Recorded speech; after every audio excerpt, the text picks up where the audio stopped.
We're going to call this meeting to order. Thank you. Okay, welcome to the, is that too loud? Welcome to the Queen Anne's County Commissioners Meeting. This is a public meeting that is being aired live on our local cable television station, QACTV 7. These media broadcasts provide county citizens an opportunity to watch and review our scheduled public meetings. In addition to our live audience this evening, we are providing remote options for citizens to watch our county commissioner meeting. Citizens may watch our meeting live on our website at qac.org/live or on our television channel, BreezeLine Channel 7 and High Definition Channel 507. Citizens may also email comments to publiccomment@qac.org. Comments received will be summarized during the press and public comment period on this evening's agenda.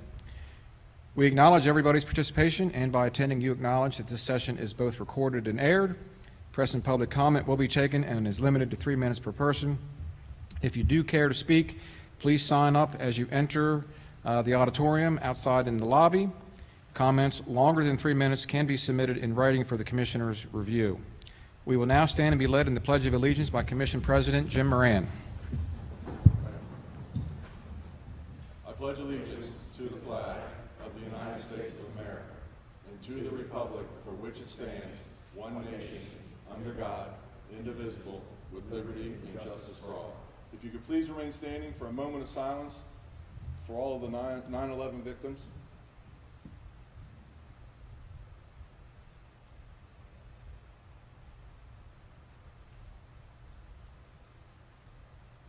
Thank you very much.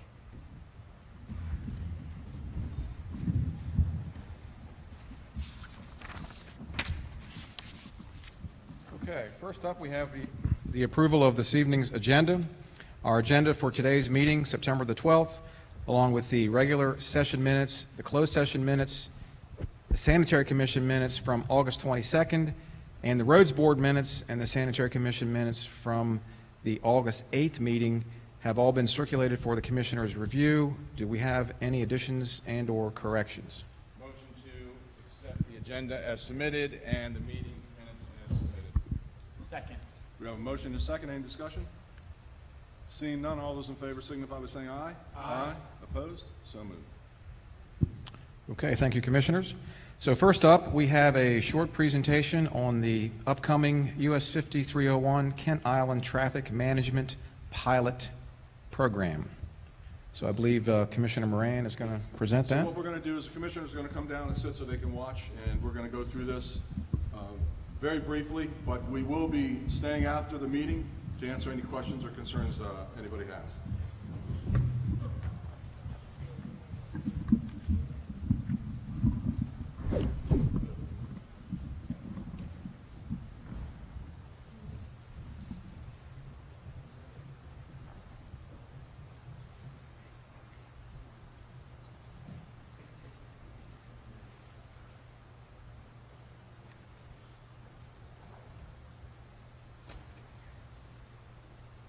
Should have got someone to like play a trumpet. It's entertainment. Yeah, you're my clicker. I'm your clicker. Okay, so this first off, this is the updated version of the Beach to Bridge plan that the county pulled out in 2018-19 to help with the amount of traffic that was getting on all of our side streets. Anybody that knows what's been going on with the corridor, the Tier 2 NEPA for a new bridge, 8-lane bridge, that can handle the capacity, and right now we're with 5 lanes, and the side that has the most traffic gets the 3rd lane. So that's how that situation goes. Anne Arundel County has already gone through their pilot program. The Bragg Bay Bridge Reconstruction Advisory Group we were members of. We worked in conjunction with Anne Arundel County, MDTA, SHA, everyone on board to do their pilot last year, which led to them closing down 3 ramps in 2.6 miles. So what we did on this first drawing here, well, first let me say that 2.6 miles closing 3 ramps in Queen Anne's County, 2.5 miles from the Bay Bridge is Castle Marina Road, and we also have 3 ramps. But their corridor and our corridor, and the difference is we have from the Bay Bridge to the 5301 split is approximately 10 miles, and we have 15 ramps. So it's going to get confusing. And what we're trying to do now, the state is trying to do, we're working with them This is phase one. So don't think this is it and that's the end of the program. That's not it. This is, you have to work your way from the bridge back to find out, because every time you do something, there's a reaction to it. And that's what this is about. So if you notice here, this drawing just basically shows the numbers of pages that are in the manual, and each one has ramps and what we're going to do. Go ahead. So this is our first one. This is Route 8 and Route 50. As you can see, a lot of people come up the ramp, and I'm talking about during backups, come up the ramp and go shoot straight across, or they circumvent Route 50 altogether, come down 18, get on Route 8, and go down the ramp. This will be closed. You can't see it up on the upper left-hand side, but they have to start at a time somewhere to close this ramp. You know, and what we're trying to work with them is when traffic gets to 2 miles, close it. But right now, we had a discussion with them today. They are going to go forward with what their plan is and what they've advertised, because we're in a battle with Google Maps and all the other apps that tell people, okay, there's a backup, turn right here, turn left here. The state has already notified them, these companies, that we're doing this. So they're automatically going to say that that ramp is closed. That ramp is closed for safety reasons. So if we don't follow when they say it's closed, the apps will say, well, we can't trust you. We're going to say it's open all the time, and that's part of the problem. And again, after the meeting, we can get into this much more in depth. So that's the first two that will be closed. And on this one here, it's going to be closed at 10 a.m. to 8 p.m. On Sunday and Saturday, 10 a.m. to 8 p.m. So that's the first one. And with that being closed, everybody that lives on Kent Island, and we're cognizant of what goes on, because we know there's for every action, there's a reaction. To get onto Route 50, to get on the Debate Bridge, you have to go up to Main Street, turn right on Main Street, go to Castle Marina, which Castle Marina, from this overpass, is 1.6 miles, and get on to Castle Marina. And what a lot of people don't understand, and what we're trying to push is, every time you stop a ramp or merging, every time you remove that from the equation, traffic moves faster. Traffic moves faster. And what we're trying to do is instead of 25 miles an hour, we want vehicles, when they hit Castle Marina, to be in over 40 miles an hour, because there's nothing in front of them blocking them. And that allows traffic to drain quicker and backups less. So with this one, you'll have to go up to Main Street, turn right. Next slide, please.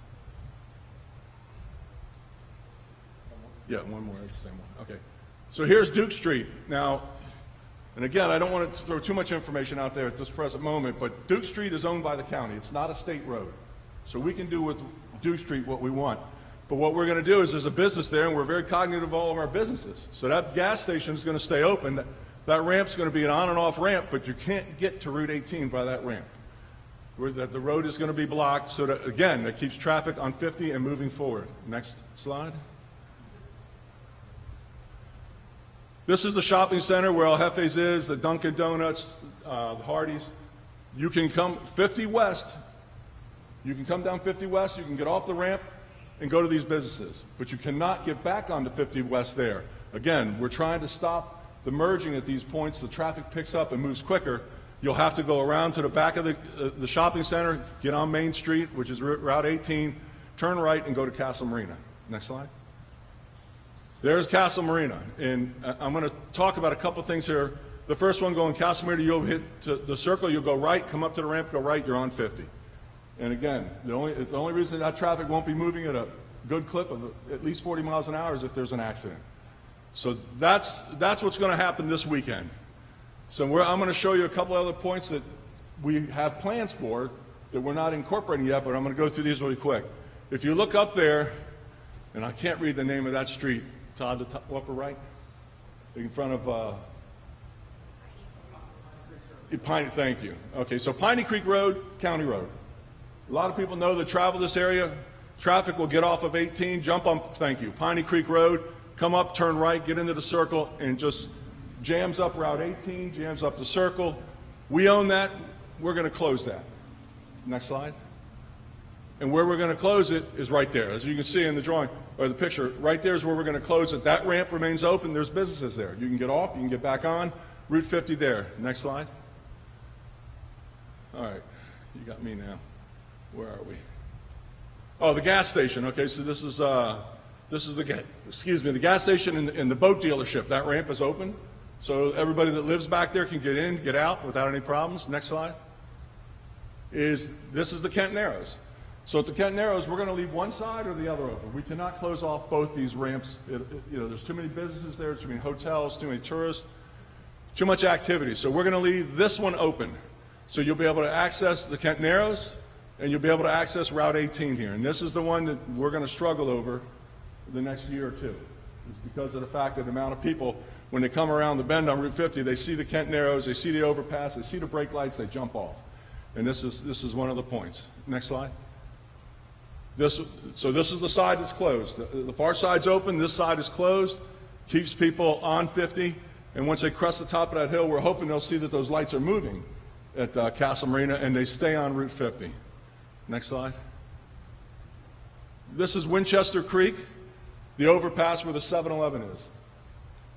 From 5301 split to this point, or to the Kent Narrows, there's really only two access points to get you onto Route 18.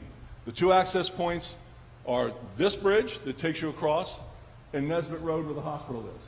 We intend that hopefully some year, next year or the year after, and massive backups, we'll be able to close both of those ramps, not deny access, and that's for the people that live there too. So if you're coming from Easton, I live there, so if I'm coming from Easton, I've got to go all the way down to the Kent Narrows, turn around and come back, okay? If we close those two, Route 18, Main Street, stays open from the hospital all the way to the Kent Narrows. And we have two firehouses in there, two emergency services in there. So it's very critical. Next one. All these ramps on the north side of 50, they all stay open. They only lead to two access points, Nesbitt Road and the Chester River Bridge. Next one. Again, here's the emergency room. This is Nesbitt Road. We're going to close that. When we say we're closing something, we're not closing it to emergency services. Any emergency service vehicle, sheriffs, fire, EMS, these are manned positions. They'll be open to get through. So they stay open there. And it's same with the hospital. So if somebody comes up, they're a doctor, they're a nurse, I'm going to the hospital, they're going to let them through. So it's not that, when we say it's closed, it's just closed to those that want to travel through the county. I think next slide. This is the crossover that we've been closing for the last 4 years at Route 50 and 18 up by the outlets. So that one there is a left-hand turn, and that one's being closed. And we're thinking about that one being closed permanently. Leaving access for just fire trucks, because Queenstown uses that area to get down through to Bennett Point Road. You know it better than we do. He's got the We can't see it. right there. So the outlets are to the north, yeah, right there. There's the outlets. You come around Route 50 to Bend as you're going towards the beaches or Easton, and there's a right-hand ramp. Coming the other direction, there's a left-hand turn. And that's when it's very dangerous, and that's the one that we're probably going to be asking the state to close sooner rather than later. So that's the short version of it. This pilot program is going for 3 weekends, 3 Saturdays and Sundays. They want to see what's going to go on there with the algorithms, with these different companies. And then after this, we're going to have town hall meetings in November. We're going to come back and we're going to ask what's working, what's not working. We know that it's late in the year. Believe me, we know. But, and nothing against our counterparts at State Highway. We're grateful that they're finally allowing this to transpire, because we got to start somewhere. And this is the beginning, and we hope that if the plan goes well, the public will see that, because I'm going to leave you with this one last figure. Route 301 and the overpass, the bypass in Delaware, Queen County put up our own counters because we wanted to know what's going on with the traffic. Since 2018, traffic on 301 has increased by 26%. 2018, remember that was with COVID and everything else, and it's up 26%. Traffic everywhere is up. And so it's not like we're going to just ignore this because we can't. This is one of those situations, this amount of traffic every year. 10 years ago, my first year as a commissioner, we had 2 backups. My 3rd year as a commissioner, we had 6. I mean, we get backups now every day. And if some of you have noticed, we're starting to see them on Thursdays and Fridays too. And that's westbound. That's westbound. And our concern is with schools, picking up students, buses, businesses. There's a lot that that comes into play, and we are doing our best to try and find solutions where it's not going to be pain-free for anybody. But it's got to be acceptable to a level that, quality of life is everything. So that's what we're working on. Be more than happy to answer any questions after the meeting. We got a lot to do on our agenda. So, I know myself will be staying. I don't know if any other commissioners will be staying to answer any of your questions. Thank you. All right, thank you, Commissioner Moran. So while the commissioners are making their way back up to the bench, we are going to take press and public comment at this point. So I have a little spiel here I'm going to read. So if you haven't signed up and you do want to speak during this initial comment period, please prepare yourself and sign up our sheet. We appreciate all citizens taking time to express their views to the county commissioners. Comments are limited to 3 minutes per person. Comments longer than 3 minutes may be submitted in writing.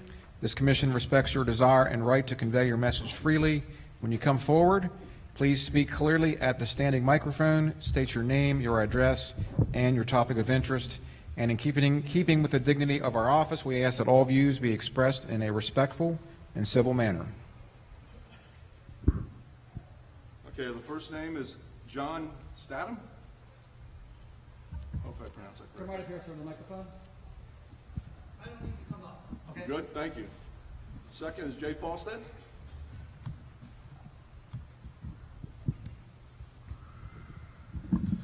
Good evening, Commissioners. Jay Falstead, Queen Anne's Conservation Association. Thank you for the opportunity to speak. Earlier this afternoon, I sent you all a letter with a bunch of citations concerning the Public Works Agreement related to Chester Haven Beach. We'll have more to say about this subject I guess within the next couple weeks, but I mainly just want to urge you to carefully review that Public Works Agreement. In our view, we we see this agreement as a potential Trojan horse, and potentially by you voting on it would give credibility to a development project which may not deserve it. And so we just urge you to proceed with caution on it. We're going to be doing some more research over the next 2 weeks, and when we meet again, I expect to have a couple of more documents for you. Anyway, that was all. Thank you very much for the time. Have a good evening. Dave Humphreys.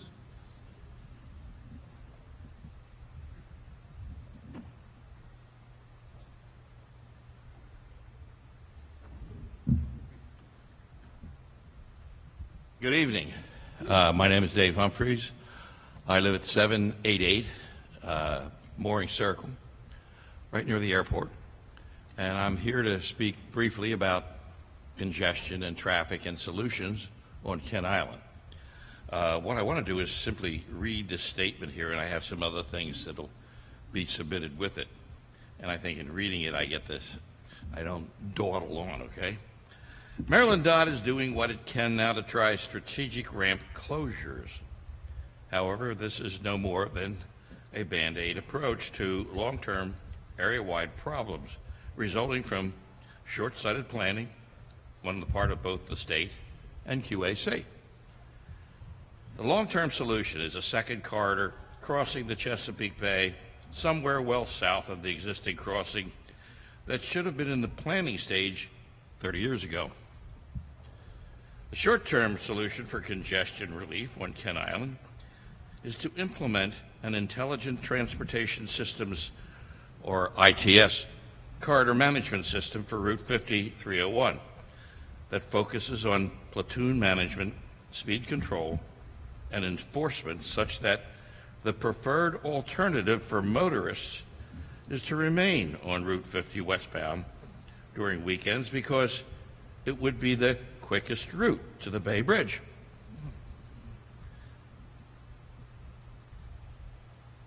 I lost my place. Oh, there we go. Running at a steady 35 to 40 miles per hour, if properly platooned, and you can do this electronically, it would be the quickest route to the Bay Bridge rather than Route 18, which is slower, running at 15 to 20 miles per hour. So the choice becomes that of the public on Route 50, not the painful thing of closing ramps. The specifics of how this would work were presented in a layman's terms at a featured article in the December 2022 issue of Kent Island Neighbors magazine. A copy of that article is with this here, by the way.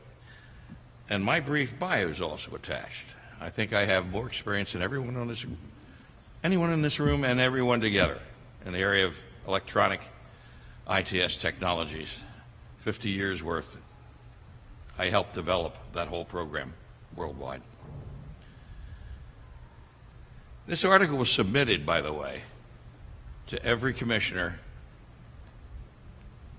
and to the manager of the county. And there's never been a response.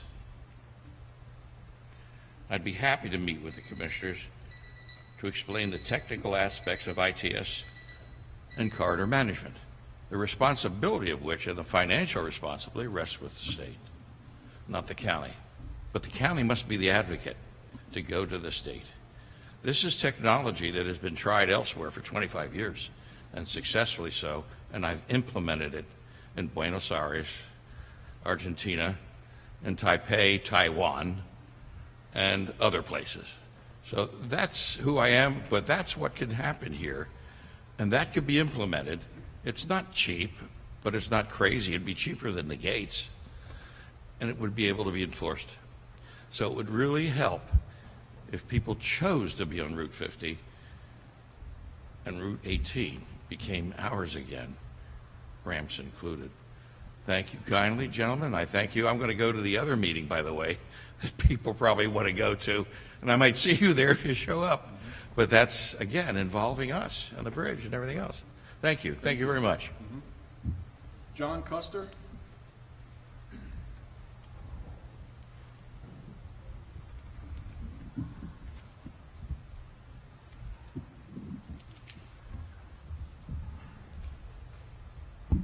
Hi, my name is John Custer. I live at 117 Amanda Francis Lane, Stevensville, Maryland. Yeah, sorry. My name is John Custer. I live at 117 Amanda Francis Lane in Stevensville, Maryland. I think some of my questions may be better served for the one-on-one, so I'm going to hold back on some of those, but I would like to make a few points here. First of all, I'd like to thank you for the time to speak. Before I go any further, I want to acknowledge the job that you have at this stage is not an easy one, and decisions often have shades of gray, and sometimes suboptimal decisions have to be made. There's not a great one at all times. That's the burden of leadership. I don't intend to dump problems in your lap like a child. I'd like to figure out how we can come to some solutions like adults here. But I would like to ask some questions. Where did this decision process start at the top, and how did it come down? Was this MDOT from Jim Ports, or was this the county going to MDOT and working collaboratively with them in this? We're not doing question and answers. This is your... Just straight comment. Yeah. Okay. So, and I'll be happy to answer those. Oh, that's what I meant by some questions may be better served for the one-on-one. What I would say then is temporary decisions and test pilot programs at times have a bad way of sticking around, and usually the worst parts of them tend to stick around. We've seen that most immediately in the after effects of decisions made during COVID, and we can go back as far as 9/11 and post decisions that were made for, quote, our safety as a public that have eroded the quality of life. And there's very little quality of life left for a lot of people. We come over to the Eastern Shore to live here for a better quality of life. So taking some of that quality of life away from the folks who choose to live here is probably not going to have a great reaction with the folks who live here as people are traveling through. I understand decisions need to be made and things need to be done to ease the burden and also make sure that EMS can get around. But I'm not sure this particular program is going to lead to the results that you guys want. And I think some of the turnout here is going to show that, and some of the public comments that we're getting are showing that. I think this decision reeks a bit of bureaucracy from folks who don't live here and don't understand what we deal with. If Jim Ports and his crew lived off of Route 8, they wouldn't be shutting down that exit. I can guarantee you that. And that's the point that I think a lot of other people feel here, is the people who are making this decision are out of touch with where it's coming from. And that doesn't necessarily mean you who lives here, But the people on the other side of the bridge that are making these choices, it's affecting the lives of the people over here, and it's affecting the businesses, and it's affecting the things that we do on a daily basis. I'm not EMS, but I am on call for hospitals. My presence is required in the operating room. If I get a call that we have a trauma surgery that I have to go to Baltimore and I'm delayed 45 minutes to go up and around to get down, to come back around 50, a patient could die on the operating table. Who does that patient's family call to ask why that happened? Is that Jim Ports? Is that Queen Anne's County? Is that MDOT? Who gets answered to in that situation? That's a rhetorical question, I believe. So.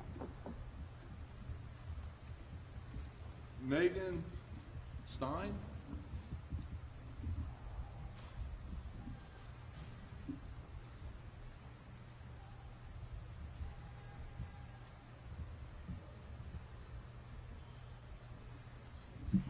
Hello, my name is Megan Stein. I live at 730 Kimberly Way in Stevensville. First of all, thank you for the changes that you're trying to make for the locals and leaving traffic on Route 18. We definitely need a lot of help with that.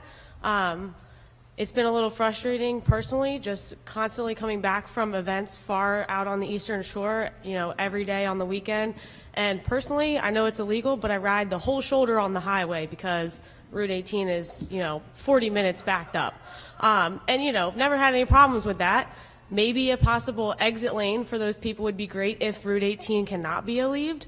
It's a little bit of a, far out suggestion. But also, just putting out there that, Route 18, there's a lot of people who come up that way because they got to go down Route 8 or they got to go, wherever on the island. So making sure that when you close these different exits, off ramps, on ramps, whatever, that the people who live here can still go about their daily business, not having to take 40 minutes to get to the grocery store or wherever they have to go. And there's one more thing. Oh, I think a lot of the reason we're having more populated, congestion, not only is, there're just more people in general trying to get to the beach. There's no other way for people to get to the beach besides to go through the island. So for the future, planning for that third corridor, I truly believe that putting another bridge in this area is not the answer. You can't expand the highway once you get onto the island. So it doesn't matter how many lanes you have coming over the bridge, that's just going to be a disaster. So maybe trying to figure out a way, it's already been passed that this is the chosen corridor, but possibly considering that there are other routes because traffic is coming from way up north or way down south on the west side of the bridge. And also due to a lot of new development over here. We've got apartment complexes going up like wildfire. We've got retirement homes. We're just jam-packing people onto this island, and I think that is another concern that does add to the traffic situation. And that includes Route 18. Those people live off of Route 18, so that road is going to be more congested than it has ever been, especially with all these new developments building. So that's pretty much all I have to say. Thank you for the changes that you're trying to make. We really do appreciate it, but just keep in mind that all of the changes that you want to make really should be for the people on this island primarily, secondarily for the people who are heading over the bridge on the highway. Thanks. Last person I have is Joe Stevens.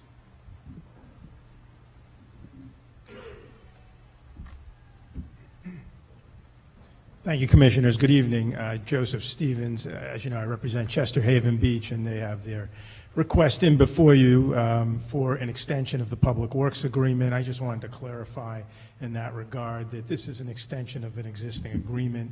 It simply extends the time frame for them to begin construction under the Public Works Agreement and the sewer allocation. And it doesn't prejudice in any way any group, or as Mr. Falstad indicated, that has issue with the development or with any status of the lots of record. They still have their rights to proceed and will. What this does is simply allow for the extension of the time frame for construction start under the Public Works Agreement, and we request that you act on that this evening. Thank you. Thank you. All right. We're going to close press and public comment right now. Oh, I'm sorry.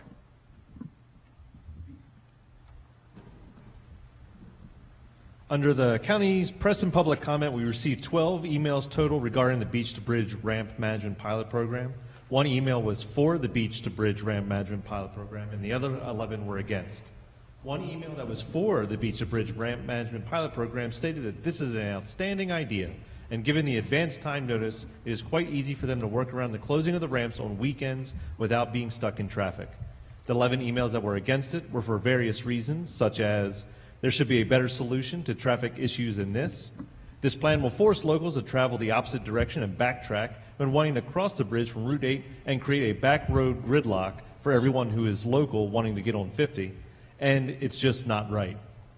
These emails were submitted by Andrew Ventresca, Darren Heater, Carolyn Ward, Eileen Billings, Bernadette Knopf, Pamela Murray, Heather Armiger Stark, Dave Robles, Ryan Wagner, Mark Kasha, Maureen Sullivan, and Timothy Alderman. That's it. Thank you. Okay, Todd. Thank you. That was all we had signed up, and we have another. If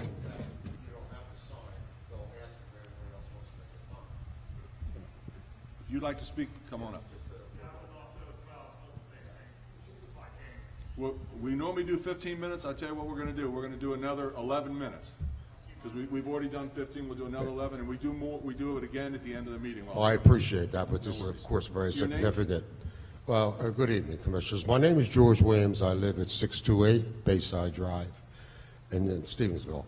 I spoke to a gentleman outside who's one of the engineers, and I understand the process, and I've been in government and politics, and we've had the same issues in New Jersey. However, there's one thing that I forgot to mention to him, and it's the ramp that goes off of 8 onto the bridge. And he was pointing out the amount of traffic that is on Route 18 to get to that point, which creates a major choke point, as well as the traffic that's merging under the bridge. Well, if you're closing the exits east of the bridge, then the amount of traffic that you're going to have coming on that ramp is only local.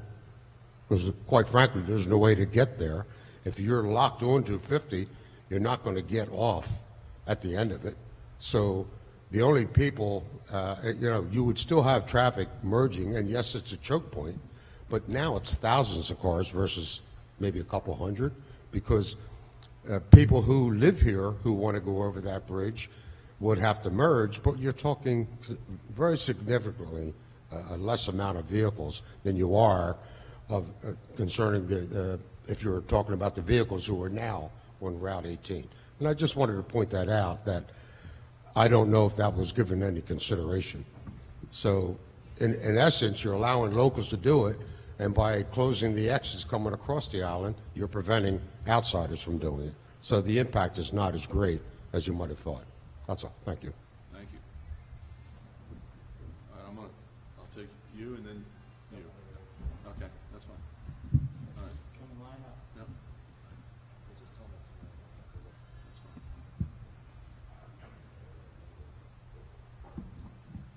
Hi, good evening, Commissioners. My name is Ellen Wharton. I live at 620 Bayside Drive in Bay City, Stevensville. Following up with Mr. Williams, who's my neighbor who just spoke, and let me preface this by saying I've lived on Kent Island now in Bay City for more than 30 years, and I've seen the dramatic escalation, as you have mentioned, Commissioner Moran. In fact, I've often said Thursday has become the new Friday when it comes to traffic. It's just awful on Route 18. However, I guess, and this is a question I don't expect an answer to right now, but thinking about particularly people coming from Route 8 south, from Romacote on, why they cannot be allowed to make the left turn on the bridge. These are local people. They're not clogging up Route 18. It's nothing to do, as I understand it, the real rationale for this was Route 18 and letting EMS people get through.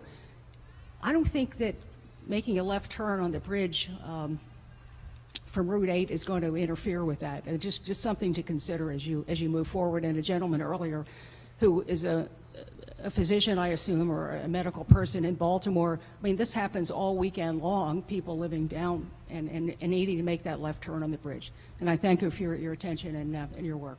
Thank you.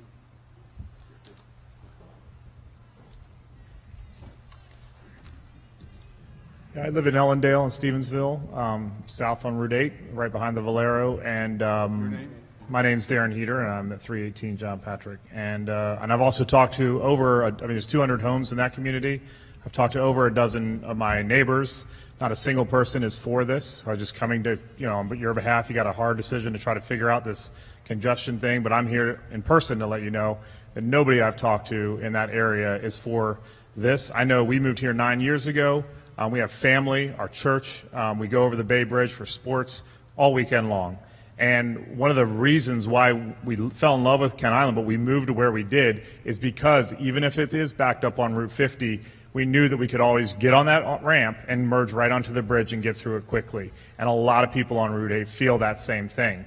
And so we knew the risk in being here with the backup that goes down 50 West, but that's why we're here. That's why we want access to that ramp, so that we can get on there, wade through the traffic, and keep going. Now you're going to take that away and force us all to go all the way back through it and then sit in traffic for a long period of time. On top of the other comments people have made, I think this is the wrong decision.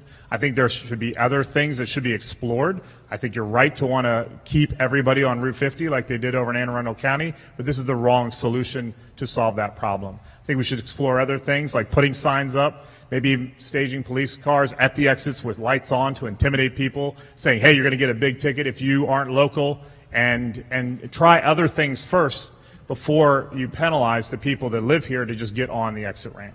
And I'm sure with technology these days, there's other things that we can do, like the gentleman talked about, that he's implemented in other cities, where you can let the people that are local get on the ramp, and the other people that aren't, they can't, or they get a ticket in the mail. We've got them hanging over Route 50. We could probably do them on the ramps right there too. So I think there's a lot of other solutions that should be looked at before we penalize this pilot and then have this turn into all summer next summer for us. So on behalf of many people on Kent Island, hope that you can consider these other options before you implement this. Thank you.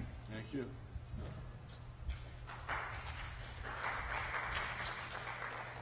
My name is Vince Massimini. I live at 14 Kentmore down at Kentmore Air Park, and I'm also here for Helen Woods, who owns the flight school at Bay Bridge Airport.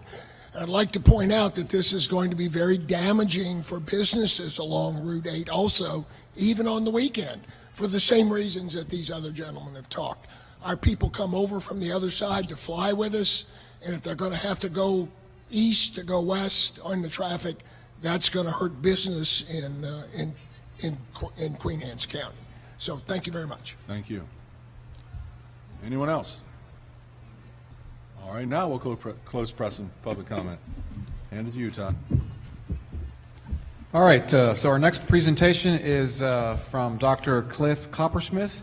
He is the president of Chesapeake College, and he is here to present a proposal for the new Queen Anne's Technical Center building project. We have a short presentation he's going to deliver, and Commissioners, that is in your book, tab number 6, items A and B. Tab 6, A and B. Mr. President, Commissioners, I'm pleased to be with you this evening. It's been a long road to get to this evening to bring this to you. We've had informal discussions about this project, and now we are formally presenting it to you for the consideration for submitting a letter of intent, which is the request that we have for you as we are making with all of our counties. Just a quick review that the Queen Anne's Technical Center was built in 1979. It is dated, it is aged, it is basically beyond hope in terms of being renovated and improved. And so we've submitted the paperwork to the state of Maryland to build a new building, which actually would qualify as a renovation because it's replacing this existing structure. The programs that would be housed in this building currently exist in 2 locations, one in the Queen Anne's Tech Building, the other in the Manufacturing Trade Center. And our intent is to bring all these programs together under one roof, the list you can see above. But obviously the focus is skilled trades and the professions, of which, of course, we all know are in dire need of reinforcement and support in our community, as they are across the country, as we're basically facing a crisis in terms of the staffing and employment of these kinds of specialists, and what I would consider these things to be the foundation of our civilization. We also want to house the agencies that we house on campus that support these programs, with support for students pursuing these programs, including the Small Business Development Center, the Center for Innovation and Entrepreneurship, which will be a college operation that supports small business and self-employment in the professions and the skilled trades, and of course the Workforce Investment Board that provides funding for both tuition and fees for students to pursue these degrees or these non-credit programs at the college.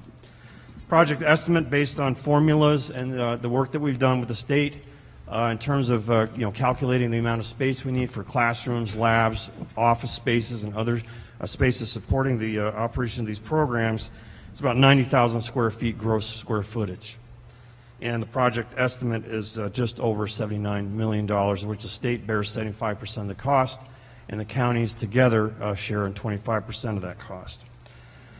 Presently, the state has assigned a priority list to the Maryland Higher Education Commission. We are number 6 on the list, and that is, of course, the first 4 are already under construction. So this project, which is proposed, is one of 2 that are next in priority, and of course I would like to point out the only one on the Eastern Shore.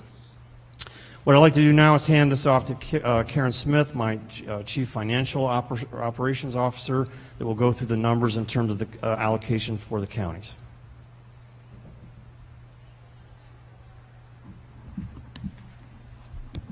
Good evening. This chart displays the different phases of the project. So the state picks up 75% of the project and the local funding is 25%.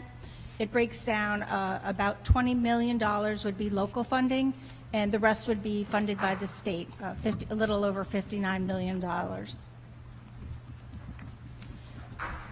The capital projects for the college are broken out between the 5 support counties by population based on the 2020 census. The Queen Anne's County share of this project would be 28.9%. The project usually is over 3 to 4 years long. The design portion would be, if approved, it would be in fiscal year 25. Construction for a project this size would probably be between 18 and 22 months, so over the next 2 fiscal years after that, and then furniture and equipment comes after that. So the total over those 3 to 4 year period for Queen Anne's County would be $5.7 million. This slide just shows the staff we have in place to build out these programs. We have hired senior people in each of these areas: marine trades, welding, construction technology, transportation and logistics, hospitality, and our new program we're just bringing on board is advanced manufacturing. This is just a copy of the letter of intent that the state is asking for this project that we hopefully would get the commissioners to sign. And we can send this to you for signature. We're hoping to get the signature. Department of Budget and Management is meeting on September 28th, and they'd like to have the letters of support from all of our 5 counties for that meeting. That is it. We will take any questions that the commissioners might have at this time. You got to have a question, Jack. I don't have any questions. I'm just ecstatic to see something. I've been a commissioner for 8 years now, looking forward to the day that I got to make the motion to move forward a regional tech center, something that is sorely needed on the Eastern Shore. Coming from a blue-collar background and looking around at the voids we have in the trades right now, this couldn't come at a better time, especially post-COVID. So I have no questions. I'm a 100% supporter at this point. Make the motion. All right, I will make the motion. I move to execute the letter of intent advising the Maryland Higher Education Commission of the county's intentions to provide our portion of the local share funds to design, construct, and equip the new facility. Second. We have a motion and a second. Any further discussion? Seeing none, all those in favor signify by saying aye. Aye. Opposed? Abstained? So moved. Thank you very much. Thank you. All right, thank you both this evening for the presentation. All right, Commissioners, we have some action items here. We have about a dozen of those, and we have a public hearing at 6:30. So do you want to go ahead and move into the action items, and then we'll break off at 6:30 for the public hearing? Yeah. Yes. Okay. All right, Commissioners, if you want to turn to tab number 2, we have one action item for the Department of Public Works. So tab 2, item number 1 on pages 1 through 7 is a South Island Trail Extension easement agreement from Camp Wright, and that is being offered to the county by the Diocese of Easton for the extension of the South Island Hiker-Biker Trail at zero cost to the county. This document has been reviewed by our county attorney and is ready for consideration. I move to approve the Camp Wright easement for the extension of the South Island Hiker-Biker Trail and have Commission President Jim Moran execute the easement document. Second. We have a motion and a second. Any discussion? Looking forward to getting this part of the trail done, absolutely.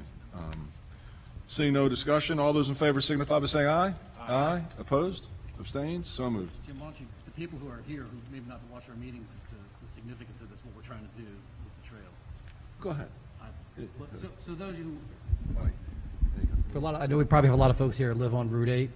A lot of you here to hear about the bridge plan. We're trying to extend the trail all the way up Route 8. It's going to go up.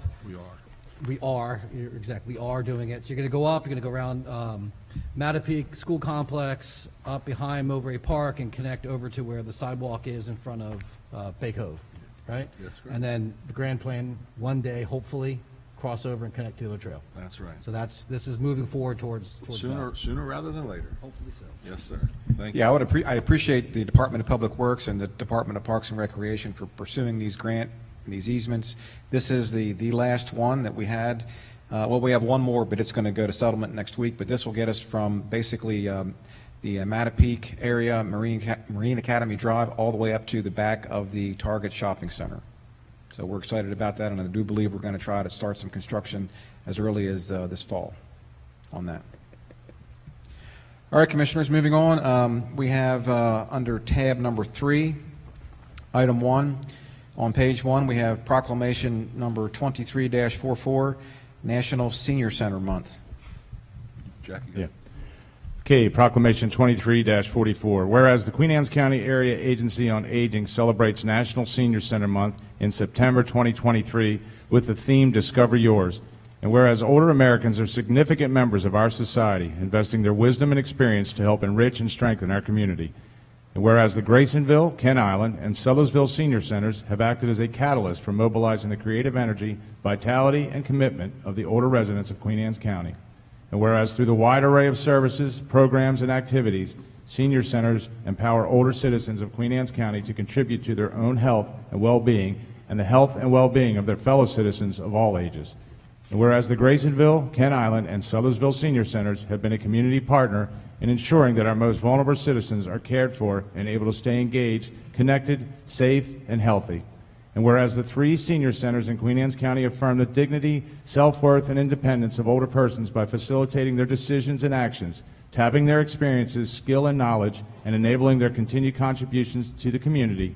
And now, therefore, we, the County Commissioners of Queen Anne's County, do hereby recognize September 2023 as National Senior Center Month. We call upon all citizens to recognize the special contributions of the Senior Center participants and the special effort of the staff and volunteers who work every day to enhance the well-being of older citizens of our community. Signed, your Queen Anne's County Commissioners. Thank you. All right, thank you, Commissioner Wilson. Okay, our next item, item number 2 on page 2, is our character counts spotlight for Leanne Rhodes and Tides of Grace. So the county commissioners have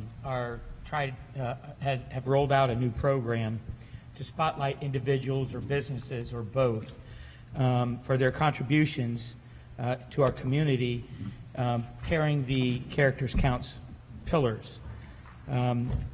As our county administrator alluded to, Leanne Rhodes, the owner of Tides and Grace, is the recipient for this month. The character counts pillar celebrated in September is responsibility. We all have personal responsibilities, that as citizens of Queen Anne's County, we also have responsibilities to our community and our neighbors. This month's spotlight honoree takes this responsibility to their community very seriously. This month, we want to recognize Leanne Rhodes and Tides of Grace Incorporated. Leanne saw a need in the community and jumped into action, founding Tides of Grace in late 2022. Started as once-a-year toy drive, Tides of Grace now holds monthly events to help families in our county. This year alone, Tides of Grace has sponsored events to provide blankets and books, shoes, Easter baskets, prom dresses, summer clothes, items for new parents, haircuts, and back-to-school supplies. This month, on September 16th, from 11 to 1, Tides of Grace will be giving away winter clothes and coats.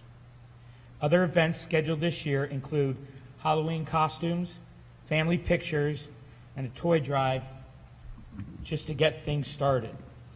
Leanne has said everyone you know is either coming out of a storm, in the middle of one, or going to hit one. And I've always said how nice it is to have a community to stand behind you. We agree and honor the sense of community responsibility that has helped her create this incredible organization. To find out how you can support Leanne and Tides of Grace, check out the Commissioner's Spotlight section on the home page of Queen Anne's County Character Counts website, which, by the way, is www.peopleofcharacter.org. Thank you. Okay, thank you, Commissioner Dumino. All right, our next two action items are from Heather Tonelli, our Economic and Tourism Development Director. Action item number 3, beginning on page 3, is the Strategic Asset Evaluation and Industry Competitiveness Analysis Vendor Selection. And this is some funding that was received from the Maryland Department of Commerce to complete a Strategic Asset Evaluation and Industry Competitive Analysis. The initiative was awarded funding through the Maryland Department of Commerce, Rural Development, and Economic Development Fund, and is being administered by the Upper Shore Regional Council.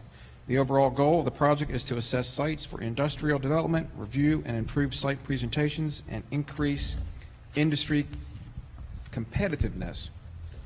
So our EDC department solicited proposals, canvassed 6 applications, and voted to recommend M3 Synergies and Invista for the project. Based on their experience, the cost of the project is $29,835, which is funded via the Rural Maryland Economic Development Program. I move to approve the selection of M3 Synergies and Invista LLC as the vendor for Queen Anne's County Economic Tourism Development Strategic Asset and Industry Competitive Analysis Project with a total cost of $29,835 and funding through the Rural Maryland Economic Development Funds. Second. We have a motion and a second. Any discussion on this item? Seeing none, all those in favor signify by saying aye. Aye. Opposed? Abstained? So moved. All right, thank you, Commissioners. Item 4 on pages 4 through 6 is from our Economic Development Incentive Funding Commission. This is for Save the Day Escape Rooms, LLC. Our EDIF Commission recommends the approval of a conditional loan of up to $20,000 to Save the Day Escape Rooms located at 460 Main Street, Stevensville. The funds will be used to purchase furniture and equipment needed for the startup of 4 classic novel-themed escape rooms and allow the business to open by the end of next month, October 2023. Total project cost is $95,000, and Save the Day Escape Rooms is requesting $20,000 from the EDIF Incentive Fund. They will be using $25,000 of their own capital and a low-interest loan for the remainder. The EDIF Commission has recommended the award be conditioned upon the creation of 6 new full-time equivalent jobs within 3 years of the loan agreement.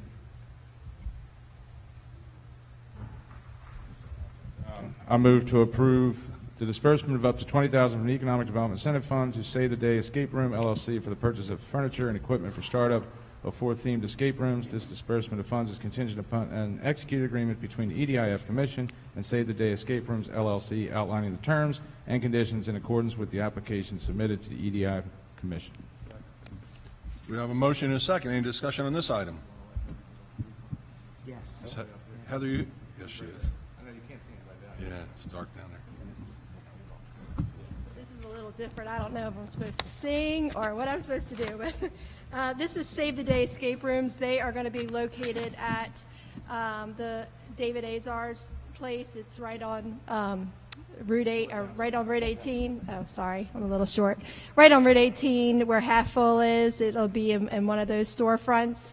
They've already received Volt funding as well as have their own capital, so they're looking for about $20,000 to support this project. They'll have 4 rooms as well as an area where they'll have ability for businesses to do team building, that sort of thing.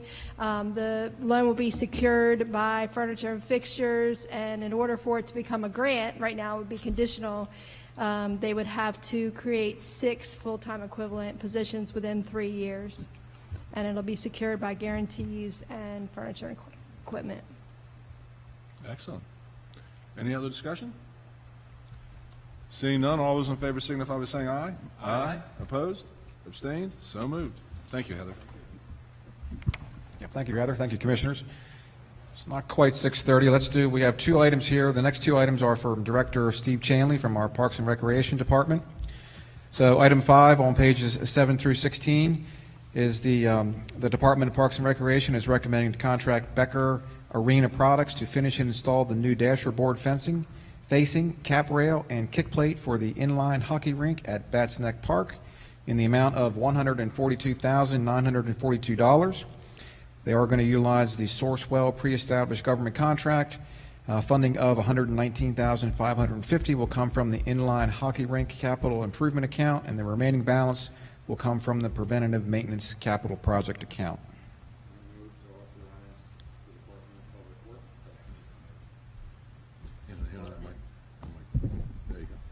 I move to authorize the Department of Parks and Rec to contract with Becker Arena Products to furnish and install new dasher board facing, cap rail, and kick plate, the inline hockey rink at Bats Neck in the amount of $142,942, utilizing the Sourcewell contract 1203208THI. Second. We have a motion and a second. Any discussion on this item? Seeing none, all those in favor signify by saying aye. Aye. Opposed? Abstained? So moved. All right. Thank you, Commissioners. Item 6 on pages 17 through 42. This is for the Ferry Point Habitat Enhancement Project redesign. Again, our Department of Parks and Recreation is requesting execution of the Coastal Resiliency Program Capital Project Grant with the Department of Natural Resources for $25,750. This grant will fully fund the proposal for the Ferry Point Habitat Enhancement Project redesign. Parks and Recreation is also recommending to contract with Sustainable Sciences to develop the proposal for the slope stabilization and habitat enhancement redesign for 200 feet of shoreline at Ferry Point Park in the amount of $25,750. No county funds are required for this project. I move to authorize the County Commissioners to sign the Coastal Resiliency Program Capital Project Grant Agreement with DNR for $25,750. And I move to authorize the Department of Parks and Rec to contract with Sustainable Science, LLC, to develop a proposal for the slope stabilization and habitat enhancement redesign at Ferry Point for $25,750. Second. For the first one or the second one? First one. We have a second on the first, a motion and a second on the first motion to authorize the County Commissioner to sign the Coastal Resiliency Program Capital Project Grant Agreement with DNR for $25,750. Is there any further discussion on this item? Seeing none, all those in favor signify by saying aye. Aye. Opposed? Abstained? So moved. And we have another motion on the floor. If somebody would like to second. Jackie? Second.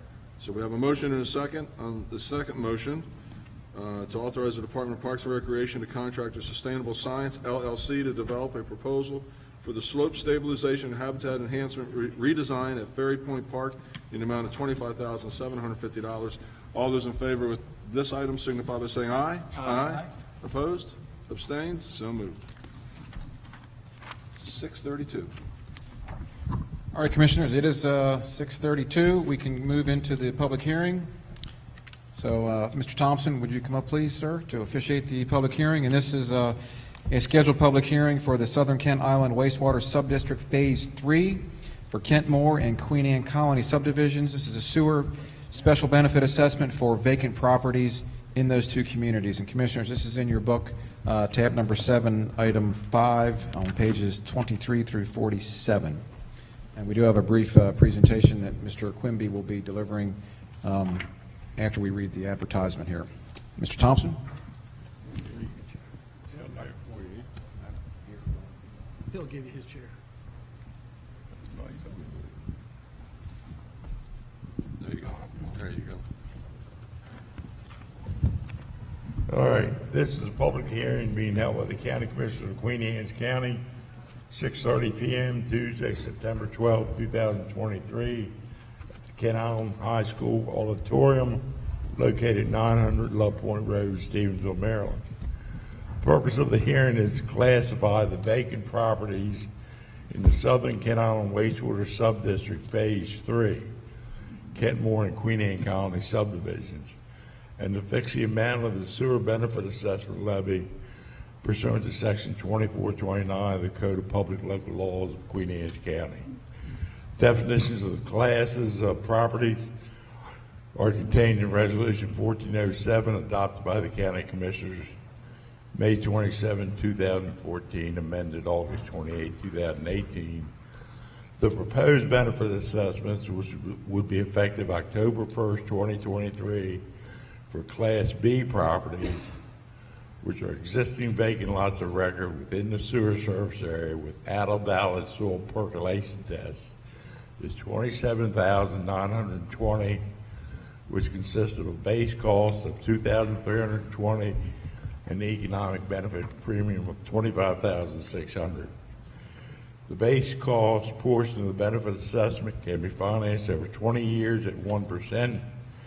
The economic benefit premium portion of the assessment, may be financed over 30 years at 1%, with the principal portion of the economic benefit premium deferred for a period of up to 10 years. That is interest only for the first 10 years, unless or until a home is constructed. Specific to the deferral, contains a written notice provides each Class B property owner. The proposed benefit assessments, which should also be effective October 1st of this year for Class C properties, existing vacant lots of record with a valid soil percolation test, is solely the base cost of $2,320. That benefit assessment can be financed over 20 years at 1%. Prepayment on the assessment without penalty will be allowed. However, the assessment balance will not be reamortized, only the term of the assessment will be reduced. Information concerning the benefit assessment and repayment option have been sent by certified mail to all affected Class B and Class C property owners. Class A properties, which are existing improved properties, will have a hearing on their assessment at a later date. Persons who wish to comment on the proposed amendment may do so at this hearing. Speakers will be limited to 3 minutes each. Written testimony of any length can be submitted to the Director of Public Works, 312 Safety Drive, Centerville, Maryland. Persons unable to attend are allowed to testify by email and telephone. All hearing sites are accessible to individuals with disabilities. Sign language interpreters and assistive listening systems are available. Part of the record of proceeding will be a certificate of publication indicating that notice of the hearing was published for 2 consecutive weeks in the Bay Times, Record Observer, newspapers of general circulation in Queen Anne County. Alan, did you want to do a short presentation?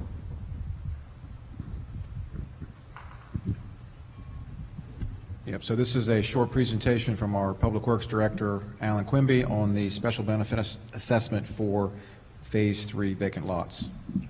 Yeah, Commissioners, this is exact same information that Patrick just read, so I'm going to blow through it fairly quickly. This is the Phase 3 hearing for the vacant lots only. There's 75 Class B vacant lots, and as Patrick indicated, those are lots that are unbuildable currently without the sewer system. And there's 4 Class C properties which are buildable without the sewer system. The overall project, as you well know, is 1,518 existing septic systems, which will get split into 4 phases. This is concerning Phase 3, which is Queen Anne Colony and Kentmore, which has 335 existing homes and businesses. This is the overall phasing map. We're still relatively on schedule. I suspect Phase 3 will bleed into 2025, and Phase 4 will probably bleed into 2026, but all in all, we are on schedule. Class B assessments consist of a base fee of $2,320, and basically that pays for the pipes in the street. Class B lots are the ones that cannot be built on, so they also have an economic benefit premium of $25,600, which reflects the increase in value to those properties by serving them with sewer. The principal can be deferred for 10 years if the property remains vacant. So if the property remains vacant, Class Bs will be paying $126 a quarter, which consists of the benefit assessment as well as a token O&M fee. Once Class B, after 10 years, or if Class Bs build out, they're paying $417 a quarter. Class C, which I said there was only 4 of them, their total fee is only $63 a quarter. First billing will be October 1st, 2023. The assessment is transferable if the property is sold. Thank you. Did anyone sign up to speak? No one signed up to speak. Is there anyone here who would like to offer any comments with respect to the proposed assessment?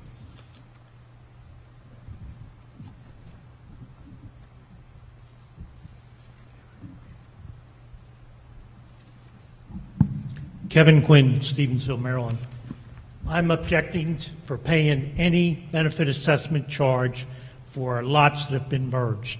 Your economic development charge did not take into consideration the forced merger that you are requiring people to do. Anybody that has merged 4 lots or more should not be charged $25,600. If you sit down and you look at it, the benefit, there is no benefit if they are forced to merge 4 lots. Perfect example of this is Lot 34, Block V in the Kentmore subdivision. 3 years ago, that lot sold, a single lot, for $50,000. It just recently sold for $100,000 based on the sewer. That's a $50,000 benefit that they got, and I will admit to that. But it doesn't take into consideration the 4 lots. If someone has 4 lots, like a lot of us do, and we're merging 3 of those 4 lots in there, if you take a benefit and what those 4 lots were worth at $50,000 apiece, it way exceeds the benefit of what the lots are bringing today. Another example of this is 4 lots on Orchard Street just sold, merged together for $100,000 just recently in the last 2 weeks. That $100,000 is based on the sewer. Now, there's a single lot, Lot 34, Block V, that sold for $100,000, and here's 4 lots that sold for $100,000. There is no benefit. The fees you're charging is, and the appraisal that you have done was before you required the merger. Once you required a merger of these lots, you have devalued the lots that are being merged. The United States Supreme Court in Murr versus Wisconsin says that any government agency, they do have a right to merge lots, but they must in fact pay the difference before what the lots were worth before they're merged and what they're worth merged together. It's clear by looking at recent sales that there's no benefit, whether it's 4 lots or 1 lot, they're all the same value. You have taken 3 lots. Therefore, I respectfully request that you either drop the merger requirement in the Kentmore subdivision or you don't charge the $25,600. And I will also add that if you sit down and you look at Kent Island Estates, Tower Gardens, Queen Anne Colony, or Roman Coke, or anywhere else, no one else has to merge 4 lots. But in Kentmore, we have to merge 4 lots. That's totally unfair. Thank you. Any other public comment?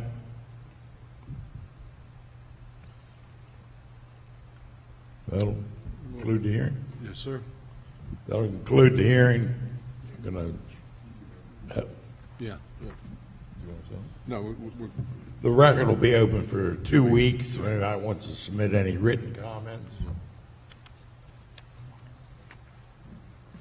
We'll go ahead with the second. Yeah, we're a couple of minutes. If we're okay with starting a couple minutes early, I'm fine with that, Counselor. All right. All right. Our second public hearing this evening is for the Phase 2, Southern Kent Island, Phase 2, Tower Garden Subdivision Sewer Benefit Assessment for the improved properties. And this is in your packet on pages 23 through 47 under Legislative tab number 7. So, Mr. Thompson? This is a public hearing being held by the County Commissioners of Queen Anne's County, 6:45 p.m., Tuesday, September 12, 2023, at the Kent Island High School Auditorium, located 900 Love Point Road, Stevensville, Maryland. The purpose of the hearing is to fix the amount of the sewer benefit assessment levy pursuant to Section 2429 of the Code of Public Local Laws of Queen Anne's County, within the Southern Kent Island Wastewater Subdistrict Phase 2, Tower Garden Subdivision.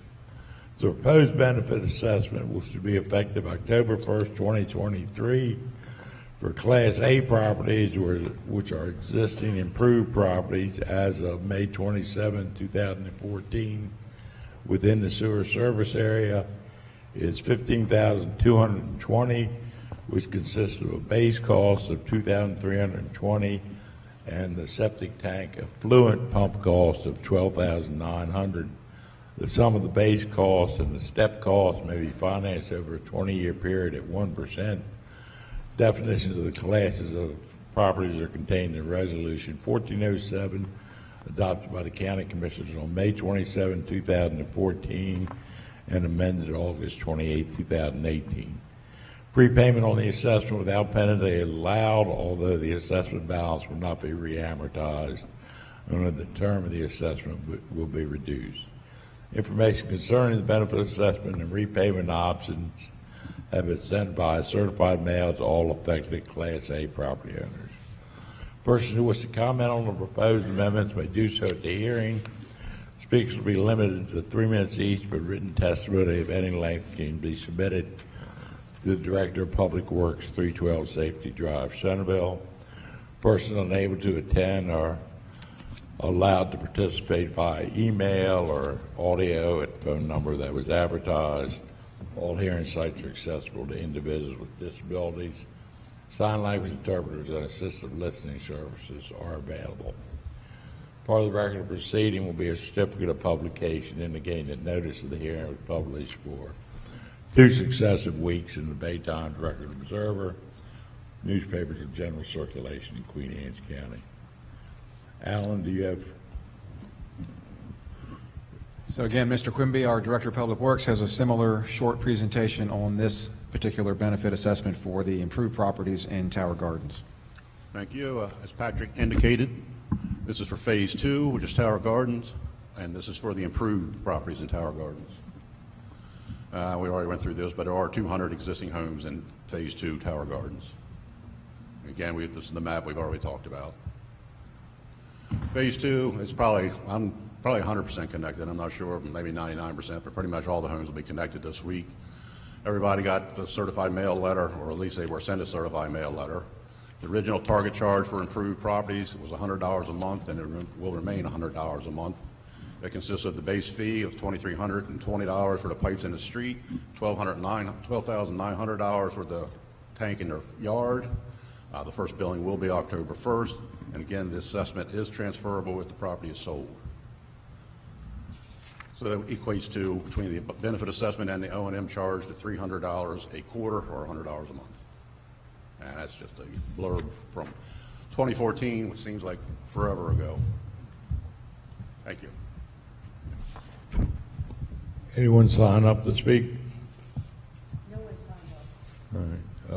Is there anyone here who has any comment with respect to the proposed benefit assessment in Tower Gardens?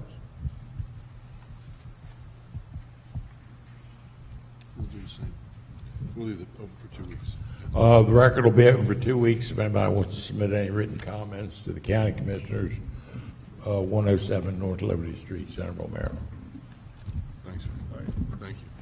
All right, thank you, Mr. Thompson. All right, Commissioners, we can return to the agenda. We were Partway through new business, so if you want to flip back to tab number 3, we're at item number 7. And the next several items are from Scott Haas, the Director of our Department of Emergency Services. Item 7 on pages 43 and 45 through 45 is an administrative emergency response vehicle purchase. Department of Emergency Services requesting the approval to purchase a replacement emergency response vehicle for one 2023 Chevy Tahoe, which will be fully equipped as an emergency response unit. The approved operational budget for this unit is $65,600. We have a pre-established government state contract through Criswell Chevrolet Fleet Sales for a total price of $50,776, and the remaining funds will be used to purchase emergency warning equipment through pre-existing vendors.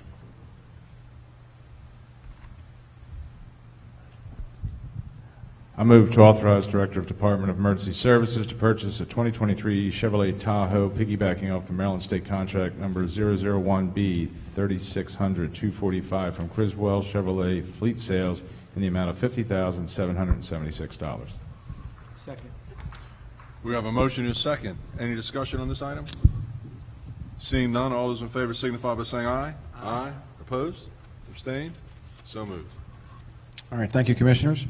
Item number 8 on pages 46 through 48 is also from DES, and it is for an animal control vehicle. DES is requesting to purchase a replacement animal control vehicle for one 2024 F-250 that will be fully equipped as an animal control response vehicle. The approved operational budget for this project is $70,506. We have a pre-established Maryland State contract through Hertrick Fleet Services for a total price of $51,136. And again, the remaining funds will be used to purchase animal transport body through a pre-existing vendor. I move to authorize the Director of Department of Emergency Services to purchase a 2024 Ford F-250, piggybacking off the Maryland State Contract 001B 3600-198 from Hertrick Fleet Services for the amount of $51,136. We have a motion and a second. Any discussion on this item? Seeing none, all those in favor signify by saying aye. Aye. Opposed? Abstained? So moved. All right, thank you, Commissioners. Item number 9 on pages 49 through 52 is a memorandum of understanding for the Mobile Integrated Community Health Program. Department of Emergency Services, in conjunction with our State Department of Health, is requesting authorization to enter into an MOU with the Queen Anne's County Health Department to establish a working relationship between the two departments that identifies areas of responsibility in our community. This MOU is a requirement of the Department of Health. The term is for 1 year and will require reauthorization each year into the future.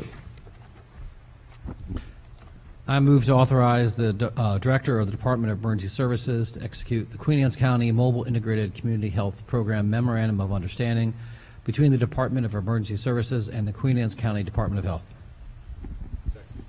We have a motion and a second. Any discussion on this item? You know what? Let's bring... He's right There he is. Scott, why don't you tell us, the public, what this is and why we do it? And we also have the doctor in the house, too. We have a majority of these. We do a lot of these. And This is truly Dr. Ciatola's MOU. I know he would be dying to come up here and talk to you about it. But basically, this establishes the working relationship between the Queen Anne's County Emergency Services and the Department of Health. So it lays out the responsibilities of our department and the responsibilities of Dr. Ciatola's department. Very good. We normally work together without an MOU, No. but unfortunately, the state requires us to have an MOU. Right.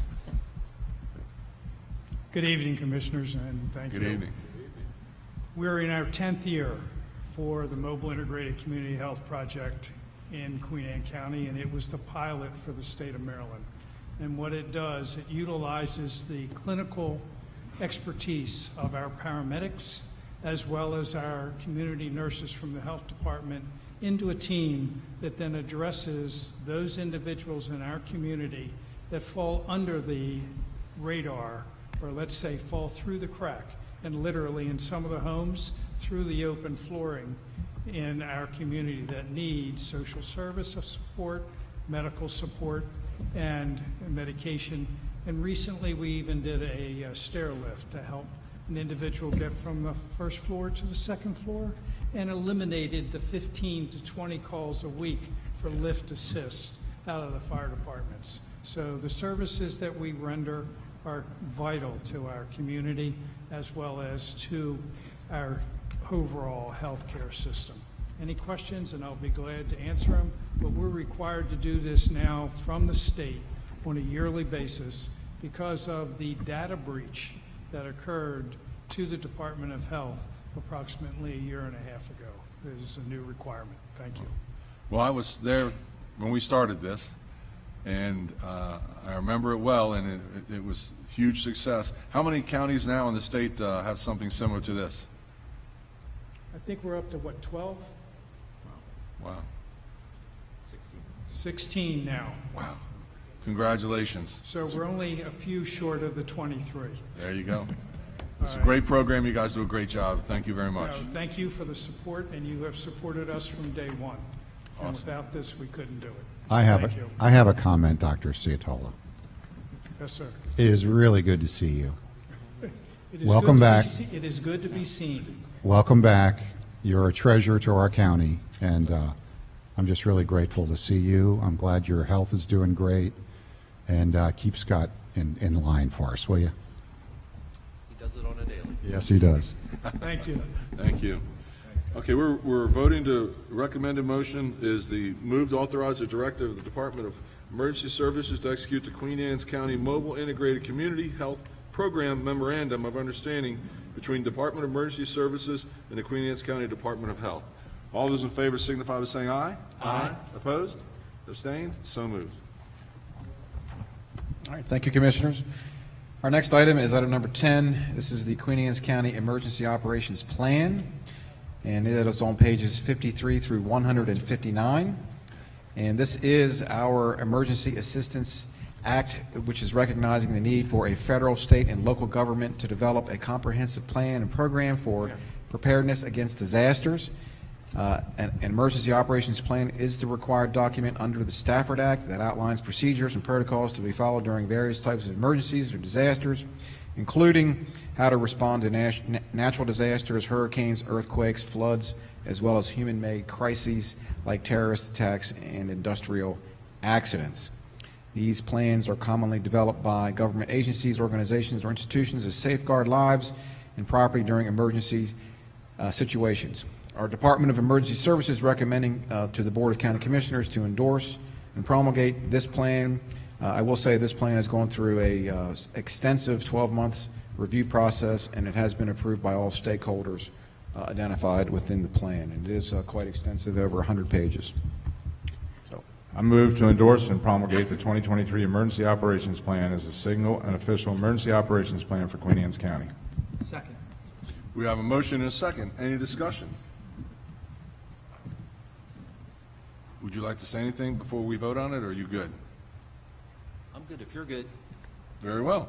All those in favor signify by saying aye. Aye. Opposed? Abstained? Thank you very much. Commissioners, thank you very much. Have a good evening.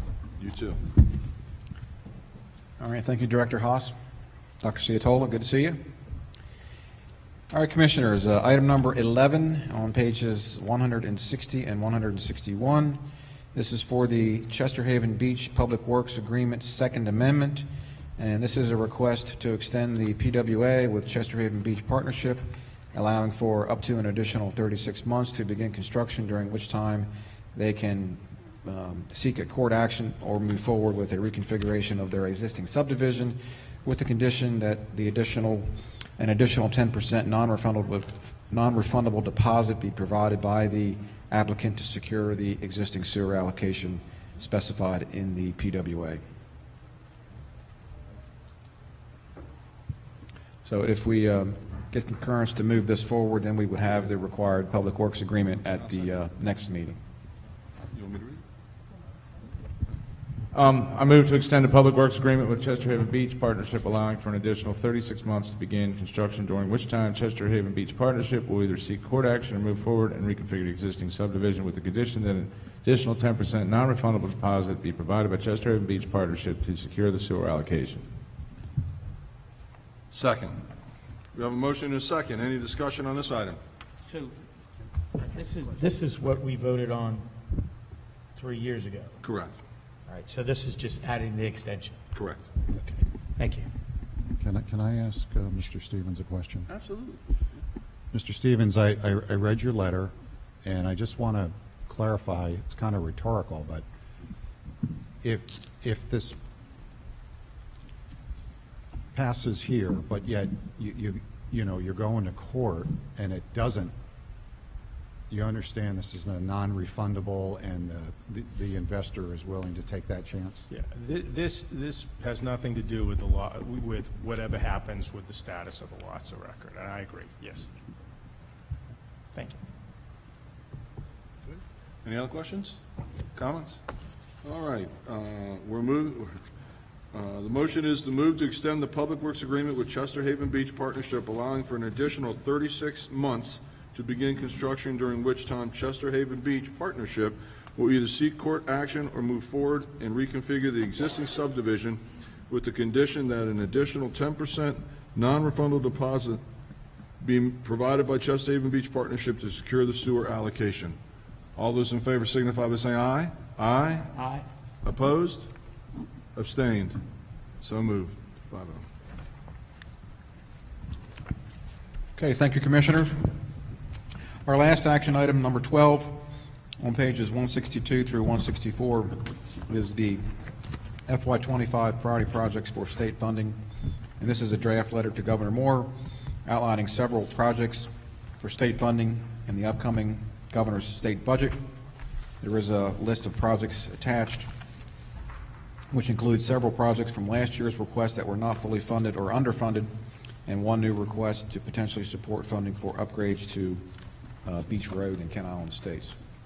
The other projects include funding for Chesapeake Bay Environmental Center, CBEC, for their pavilion, Lakeside Pavilion, the pedestrian bridge crossing at US 5301 to connect the South Island Trail with the Cross Island Trail, continue with the renovations to complete the historic courthouse in Centerville, a project to connect our public water systems from Kent Narrows to Graysonville, which would go from the Kent Narrows to the Graysonville Elementary School, the Thompson Creek Connector Road, which is the service road that would continue through the Ellendale community up adjacent to the Target community to Thompson Creek service road in front of the Target Shopping Center. I move to execute the fiscal year 25 priority projects for the state funding letter. We have a motion and a second. Any discussion? Seeing none, all those in favor signify by saying aye. Aye. Opposed? Abstained? So moved. Okay, thank you, Commissioners. That is all of our action items for this evening. We do have under legislation, we have several items that were subjects of public hearings over the past month that are can be voted on this evening. So if you want to turn back to tab number 7, the first one, item 1, under tab 7, pages 1 through 6, is County Ordinance number 23-05, and this is the Airport Protection in Kent Island Gateway Ordinance that adds and removes certain permitted uses and updates design standards in that development district. I move to adopt County Ordinance 2305. Second. We have a motion and a second. Any discussion? Seeing none, all those in favor signify by saying aye. Aye. Opposed? Abstained? So moved. Okay, thank you, Commissioners. Item 2, this is a related ordinance. This is County Ordinance 2306. This actually rezones parcels 301, 273, and 273 Lot 1 on Tax Map 56 from urban commercial to airport protection and Kent Island Gateway District. In that same zoning district there by the Bay Bridge Marina. I move to adopt County Ordinance 2306. Second. We have a motion and a second. Any discussion on this item? Seeing none, all those in favor signify by saying aye. Aye. Opposed? Abstained? So moved. All right, thank you, Commissioners. Item number 3 is County Ordinance 23-08, Ethics. This is on page 9 through 16, and this is for the purpose of revising Chapter 8 of the Code of Public Local Laws, the County Ethics Ordinance, to comply with the requirements that a county ethics ordinance contain provisions similar to those in the state law Title V of the General Provisions Article of the State Annotated Code of Maryland. I move to adopt County Ordinance 23-08. We have a motion and a second. Any discussion on this item? Seeing none, all those in favor signify by saying aye. Aye. Opposed? Abstained? So moved. All right, thank you, Commissioners. And our last item for legislation this evening is the Comprehensive Water and Sewer Plan Amendment. We held a hearing 2 weeks ago to amend, which includes the Kenton-Era, Stevensville, Graysonville plant re-rating, our allocation policy, and various housekeeping mapping updates that were listed in the ordinance, or in the memo in front of you on page 4. Excuse me, item 4, page 17.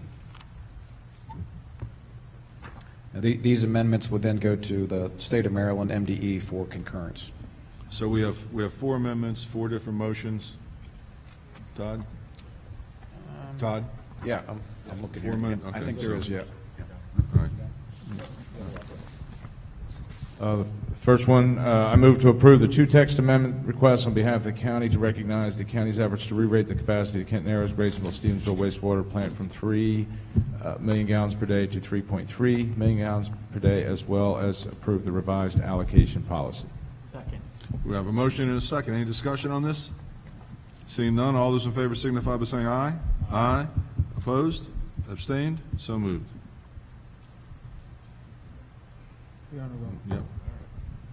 I move to approve the Chester area map amendment request on behalf of the county to reflect the reduced growth area, thereby redesignating the following 4 parcels from S3W3 to S6W6, tax map 57, parcel 39, parcel 68, and large portion of parcel 43, lots 1 and 2. Second. We have a motion and a second on this item. Any discussion? Seeing none, all those in favor signify by saying aye. Aye. Opposed? Abstained? So moved. All right, I move to approve the Stevensville area map amendment request on behalf of the county, reflect the 16 lots as listed in the advertisement as never being within the service area, thereby correcting their service designation from S1 W1 to S6 W6. We have a motion and a second on this item. Any discussion? Seeing none, all those in favor signify by saying aye. Aye. Opposed? Abstained? So moved.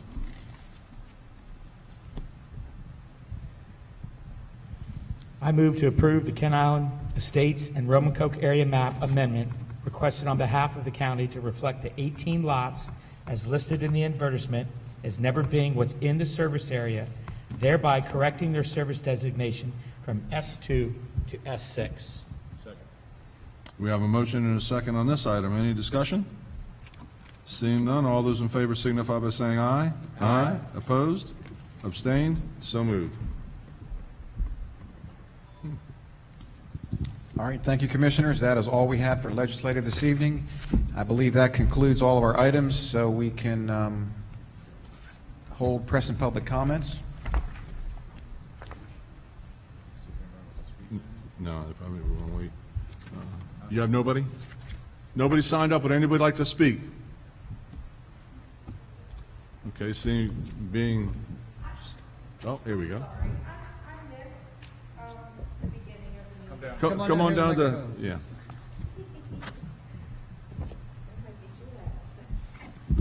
State your name and where you live.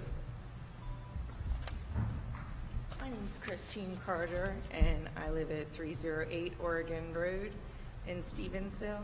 I'm sorry I missed the beginning of the meeting because I was down at the Legion thinking that they were going to be talking about the road closures, and I was just wondering if you could,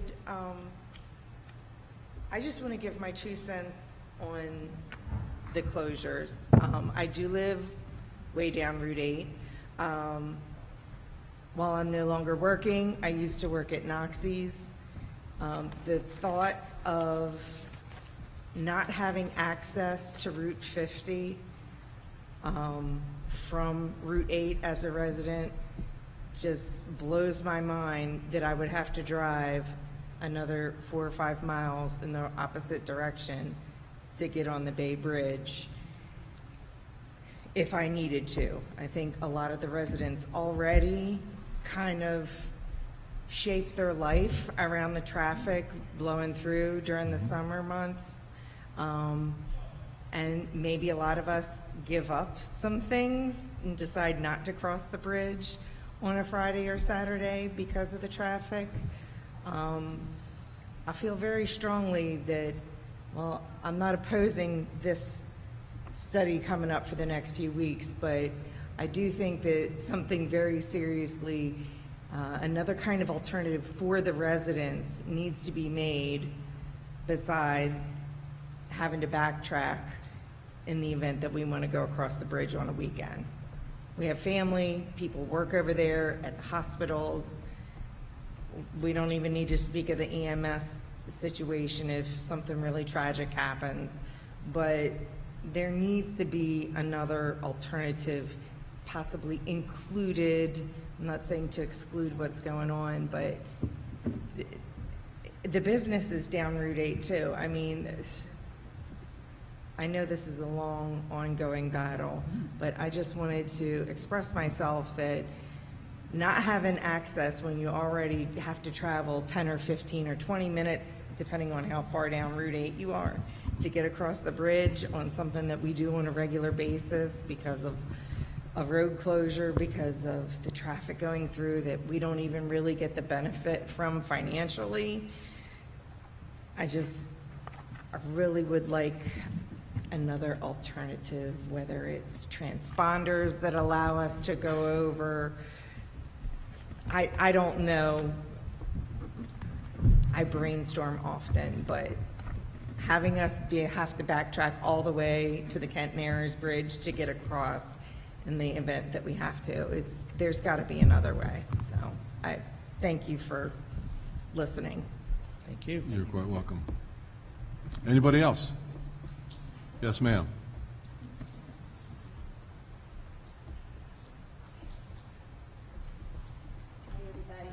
Hello. My name's Kelly Woodall, and I live over at Bridgepoint, which is right off of Cox Neck Road. And I agree with 110% of what that lady just said before me. I, too, was over at the Legion expecting to have a format just like this. And I think 60% of the people there also were looking for some kind of format like this. Us to raise our hands and ask questions about the closures, on Route 50.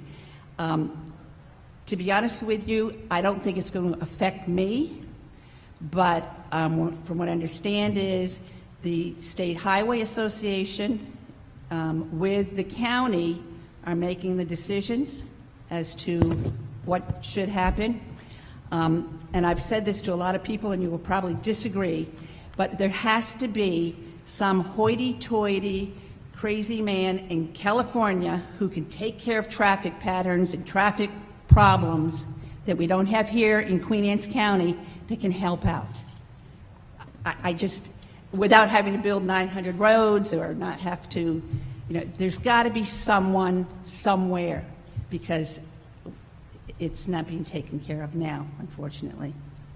But I love Kent Island, and thank you for everything you all do. Thank you. Anyone else? Yes, ma'am. You can see where we all work.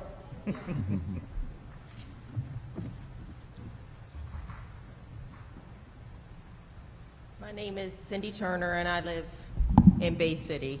And I, too, am affected by, I agree 110% with what they both said. The road closures, as much as I'm really not a fan of it at all, because I think everybody's got a right to be on the road. I get affected by I work in Annapolis, so that means my concern is what's going to happen when this study goes for the next few weeks, and everybody says, oh, it worked out really fine. So then we start doing it in the summer, and we cut it off on Thursday and Friday like they did across the bridge. And then on those 2 days that I have to go to work, I have to backtrack to Chester to go to Annapolis, and then sit at another, which a 20-minute ride home would take me an hour to get home because the closure's on the other side. It just seems ridiculous. And, you know, I'm just so used to going out and hitting 50, going on the overpass and getting right on the bridge. Having to go all the way to Chester is ridiculous. And I travel around here a lot, and, you know, the other guy over at the Legion was telling me that they see a lot of people getting on Route 8 and going right straight across out on 50. Well, in my travels on the weekend, and I don't really see a lot of that. I mean, not to say that it doesn't happen, but that really isn't a big, I don't think it happens as much as they think it does. I don't know, maybe they've got cameras and I just don't see it as much. But I agree, I don't think that the Route 8 should be closed off. I think there's other alternatives that you should be able to do, and I'm just worried about it happening and becoming a permanent thing like it did over there this summer. So, thank you. Thank you. Anyone else? All righty, we'll close the press and public comment. We can go right to a roundtable. You want to go? You're holding the mic? Fire away. Well, so first off, I want to commend Commissioner Moran's efforts in this. I know he has been working on something as far back as 2018, when a lot of people that I heard speak up tonight didn't even realize we were trying to do something to head off what we saw as the inevitable, which is, and I agree with that young lady who was up here, there are things that are ridiculous. The first is, the bridge was built in 1952, the old bridge. Second bridge was built in 1972. Here we are in 2023, and no effort's been made to put another bridge somewhere else, right? That's ridiculous. And on top of that, we've continued to build in Ocean City. Guess where these people that go through Queen Anne's County, clog our side roads up, are going? They're going to the Delaware beaches, or they're going to Ocean City. I've said all along, and have been for 2 years, if we don't put a moratorium on the building in Ocean City, the traffic's only going to get exponentially worse, which leads it right through Queen Anne's County. And that's for the foreseeable future, because no matter where they put a bridge, north, south, east, west, it's already 30, 40 years past due. You're still 15 years out before a bridge is put in. Not to mention, to all those that want to go across that bridge and enjoy it being right there off of Route 8, bridge number 1 is at its useful life at 75 years. Bridge number 2 is at 50 years and coming up on its useful life. The state of Maryland, if they put bridge crossings somewhere else, is not going to continue to dump $9 billion into those bridges to maintain them. So think about the backside of that, of where you would be trying to cross when there's no crossing there. There's a lot going on right now. There's a lot of dynamics that are going to play out over the next 10 to 15 years that are going to affect life in Queen Anne's County more than any other county, quite frankly. Right now, we are the gateway to the Eastern Shore. There's a sign that says so, and everybody's taking advantage of that. I'm sorry that you guys didn't get out of the meeting up there what you were looking to get. I support this pilot program because it's a pilot program.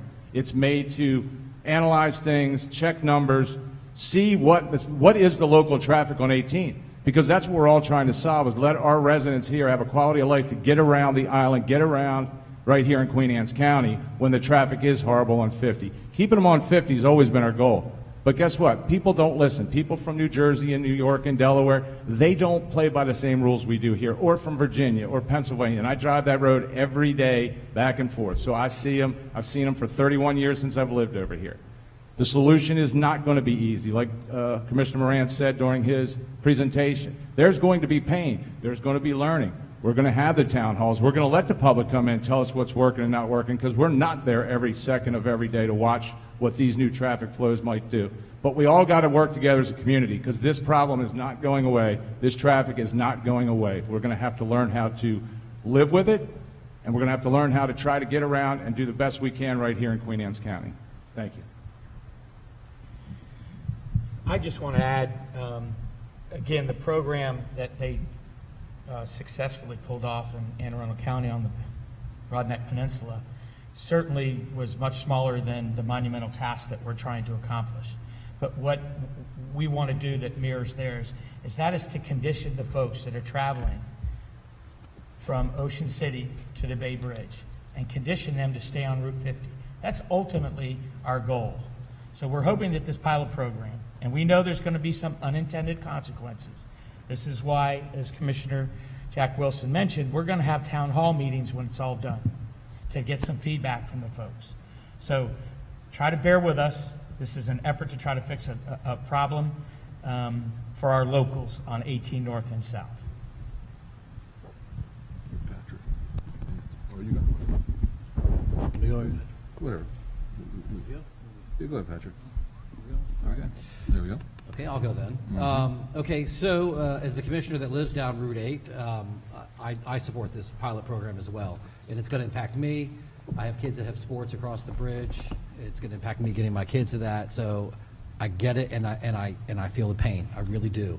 What also impacts me is the traffic on 18 in the summertime, not being able to get to church, not being able to get to the supermarket, not being able to go visit my mom in Graysonville, although she's here in the audience right now, probably telling me she doesn't like our decision, but we'll see what Mona has to say in a little bit. So I get it, and as Commissioner Moran said, there is no solution without pain, and that's the unfortunate aspect of it. It's that jagged little pill that you have to swallow in order to get through this. And as one of the speakers said earlier, part of the reason we're in this was because of poor planning that had happened in the past. And there was poor planning at county level way before us, poor planning at the state level, and not planning for this. And in part, some of that poor planning, we've seen some of the decisions were made because the public would say, well, we don't like this, and then you had politicians that wanted to satisfy the people who didn't want to do something, and they said, okay, we're not going to do it, line up that can and let me kick that thing all the way down the road and create a problem for somebody else. And you have to have some resolve to do what's difficult even when it's not popular, because there has to be a solution that's implemented, and even if it's going to be painful, and hopefully it won't be too painful, but yeah, there's going to be a mess. It's not going to be pulled off perfectly. There's going to be some cluster that arises from it. People are going to say, look, it didn't work, but maybe not. Maybe that's not the case, because sometimes when you have adversity, there's challenges, you learn from that, and you go forward with that. I want to address a couple of the things that some people have asked earlier. So they say there's got to be something else that we can try, and this is not our first shot at this, right? This is not the first time we're trying to do things. We have had sheriff's deputies sit on the side of the road and try to keep people from going on the side roads. You can't prevent them. You can try to encourage them not to. I was with the sheriff's deputies on the side of the road for some of those days. Jim Moran was there as well, trying to encourage people to go use the side roads. Alleviated a little bit at first, but it really was not a long-term solution. Commissioner Moran and I both went down to the General Assembly and we testified in favor of legislation to get some changes to these exits, to get more roads closed, to only keep locals on it. We weren't successful at that, right? We have tried a lot of things. People said, well, let's have an easy pass solution or a locals only and check a decal. And great idea, illegal. They can't do that. The state can't do that.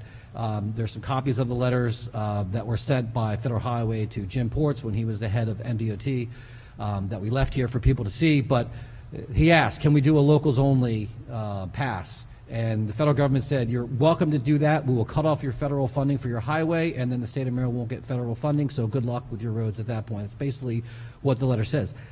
It's not an option, unfortunately. So the state won't do that. There was questions about, I've seen, why can't we do a left from Route 8 onto the exit ramp for 50? That's brought up by people who live down my way, Southern Canal, and think, hey, that'd be great if we can make a left, and, you know, what about the people in Cloverfields? They can't make the right.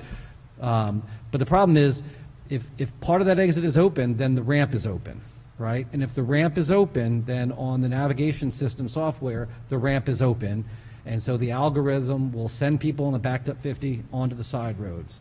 And part of this is to get that to change. So when the state sends a notification to the navigation companies that this is closed between these hours, that creates a virtual roadblock, right? It's a dead end, a virtual dead end. So the navigation software redoes the algorithm and it doesn't send people onto the side road. This is trying to retrain their behaviors so they stay on 50. But if that ramp isn't really closed, right? Like, first of all, the state won't tell them that it's closed and we have it open. The state won't lie to the navigation companies about that. But let's say the state said it was closed and people start using it, and you have your navigation that's running, because the tech companies are always following you, even if you don't have those navigation software on. They're going to pick up that, hey, this exit that we thought was closed is open now. The algorithm's going to change, and it's going to start sending people onto the side road. That's why that can't be done. I think that's a lot of some of the key things that we've been hearing. So it is to modify this behavior so that Route 18 stays open for local traffic. No doubt it's going to create an extended commute sometimes to get across 50 if you live down Route 18. But these are issues that we've looked at with the state and for years. I mean, I know I've been a commissioner 5 years, and Commissioner Moran has been working on this much longer than that, trying to get this. And we finally have the state engaged. And it's taken a long time to develop those relationships with the state personnel to even get them to be concerned about what our problems are here. And we finally got them engaged, and we want to keep them engaged. Is this going to be a 10 a.m. to 8 p.m. closure all the time? I don't think that's what the results of the pilot tests are going to be. I think what we're going to find is that it can close a little bit later, it can open a little earlier, it'll be a smaller window. Ideally, what we're going to have is the data so that we can trigger these closures when necessary. So it's not closed all the time, but when we start seeing those backups, we have the system in place to then trigger those closures so that we can respond dynamically to what the traffic is doing. I like to say it would be seamless so the people for Queen Anne's County can use the roads. It won't be. I wish it was, but that's what we're trying to get to.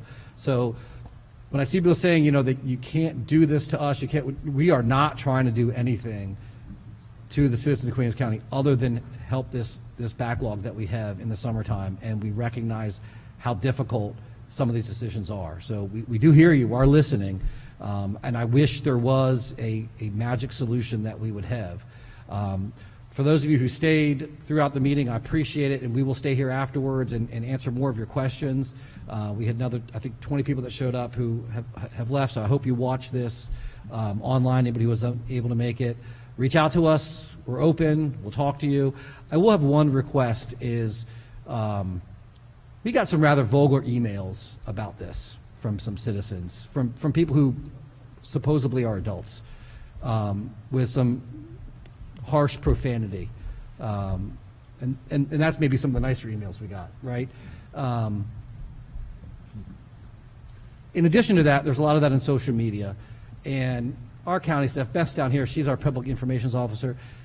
Please, when you're on social media and Queen Anne's County government is responding to your questions on social media, it is not acceptable to treat her rudely in your responses. I know you're mad and you're upset. It is not okay. The county employees deserve better. They work really hard for you people. They really do. And I'm always going to stick up for them. So I know you're upset. You want to blow steam, you can, what we were called S-heads and go F yourself. Fine, send that to us. If that's what you need to do, if that makes you continue to feel like you're an adult in a civil conversation, I disagree. But go ahead, send it to us. But leave the county staff out of that. They don't deserve that. It's not called for, and I will set boundaries on that. I will not accept that from people. So that's my soapbox on that one. Sorry, but that really irritates me when the county employees get treated like that. Yeah. Ma'am in the back, would you like to ask 1 minute?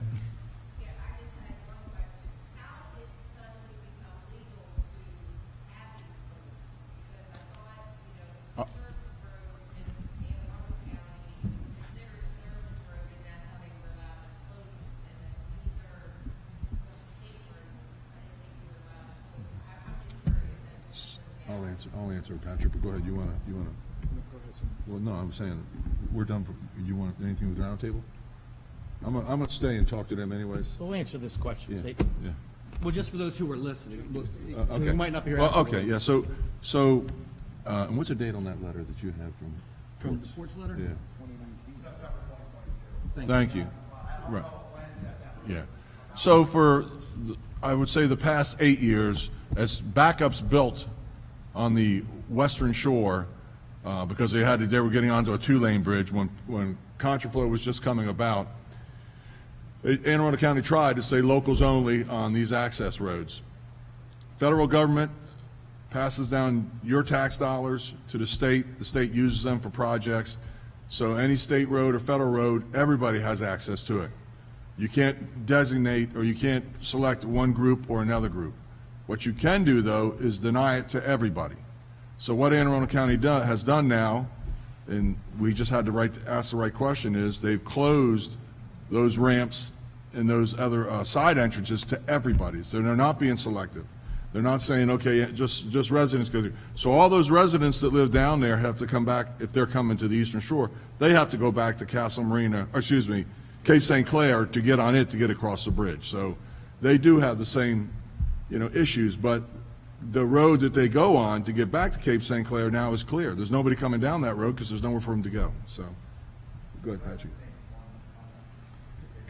Yeah, let me finish the roundtable. Then we can all sit down and talk. We'll close the meeting and then we'll answer questions. Yeah.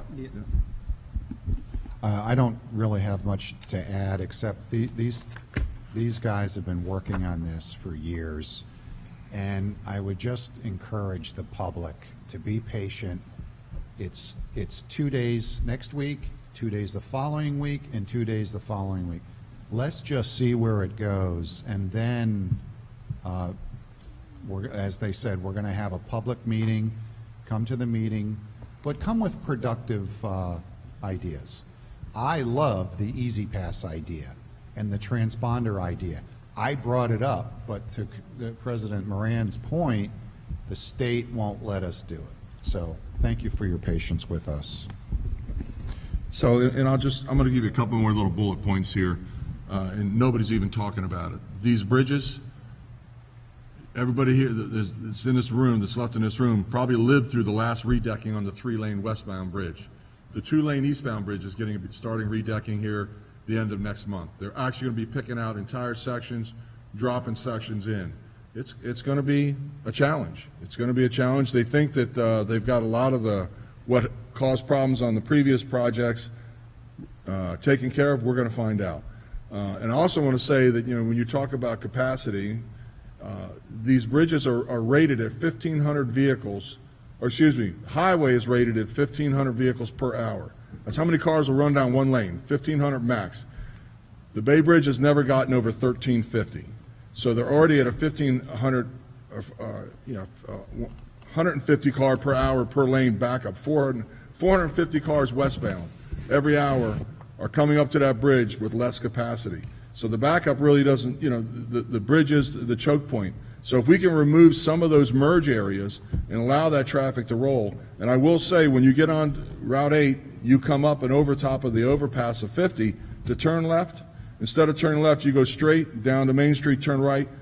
It's 1.6 miles to Castle Marina Road and 1.6 miles back. So I know it's an inconvenience. Believe me, I know it's an inconvenience, but 1.6 miles is a lot better than 11 miles. And if you look at what's going to happen to everybody on the Kent Narrows east, when they come back from the beach, Easton, shopping, whatever the case may be, their sporting events in Centerville, they're going to have to go down to the Kent Narrows just to turn around and come back to Bennett Point Road. And and again, when we say that nobody's going to be away without any pain, it is. And that's why we're struggling to get some of these projects to move forward to start building, because again, this is just the first phase. These 3 exits are the first phase, and then we have the rest of it to go, and I'm sure we're going to hear a lot more. But I'm going to stick around to answer any questions that I can. If I can't, I'll tell you I can't, but I'll give it my best shot. And I want to close with just saying, on Saturday in Centerville, Queen Anne's County Goes Purple was a huge success. This is an organization, the Drug-Free Coalition, all the agencies that were there, the Department of Emergency Services was there, the sheriff was there, all these different agencies that help with rehabilitation were there, and it was a huge success. And I just want to say, thank you to everybody that worked on that. And we have ambassadors that are actually in this high school and Queen Anne's High School. Drug-Free Coalition has ambassadors.